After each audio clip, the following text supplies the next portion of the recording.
ನಮಸ್ಕಾರ ಎಲ್ಲರಿಗೂ welcome to my channel and friends, ಇವತ್ತಿನ ಬ್ಲಾಗಲ್ಲಿ ನಾನು ನಿಮಗೆ ತುಂಬಾ ಈಸಿ ಆ್ಯಂಡ್ ಟೇಸ್ಟಿಯಾಗಿ ಬೇಸನ್ ಲಾಡು ಯಾವ ರೀತಿ ಮಾಡೋದು ಅಂತ ತೋರಿಸ್ತೀನಿ. ಸೊ ಇಲ್ಲಿ ನಾನು 1 ಕಪ್ ಅಷ್ಟು ತುಪ್ಪ ತೊಗೊಂಡಿದ್ದೀನಿ.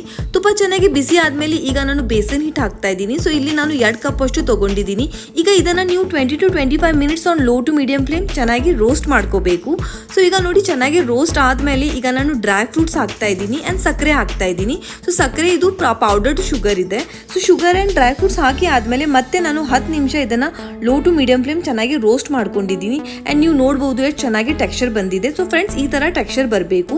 ಸೊ ಇದನ್ನು ಸ್ವಲ್ಪ ತಣ್ಣಗೆ ಆದಮೇಲೆ ನೋಡಿ ಈ ಥರ ನಾನು ಲಾಡು ಮಾಡ್ತಾ ಇದ್ದೀನಿ. ಎಷ್ಟು ಚೆನ್ನಾಗಿ ಬಂದಿದೆ ಅಲ್ವಾ? ಆ್ಯಂಡ್ ಟೆಕ್ಸ್ಚರ್ ನೋಡಿ ಎಷ್ಟು ಚೆನ್ನಾಗಿದೆ. ಆ್ಯಂಡ್ ಫ್ರೆಂಡ್ಸ್, ನಮ್ಮ ಮನೇಲಿ ಲಾಡು ಅಂದರೆ ತುಂಬಾ ಇಷ್ಟ. ಆ್ಯಂಡ್ ಬೇಸನ್ ಲಾಡು ಅಂದರೆ ತುಂಬಾ ಇಷ್ಟ ಆಗುತ್ತೆ ಎಲ್ಲರಿಗೂ. ಆ್ಯಂಡ್ ಐ ಹೋಪ್ ನಿಮಗೆ ಈ ವ್ಲಾಗ್ ಇಷ್ಟ ಆಗಿರಬೇಕು. ಸೊ ಫ್ರೆಂಡ್ಸ್, ಈ ವ್ಲಾಗ್ ನಿಮಗೆ ಇಷ್ಟ ಆದರೆ ಒಂದು ಲೈಕ್ ಮಾಡಿ, ಶೇರ್ ಮಾಡಿ, ಮತ್ತೆ ಭೇಟಿ ಆಗೋಣ ನೆಕ್ಸ್ಟ್ ವ್ಲಾಗಲ್ಲಿ. ಅಲ್ಲಿವರೆಗೂ take care, bye bye and thank you so much for watching. ನಮಸ್ಕಾರ.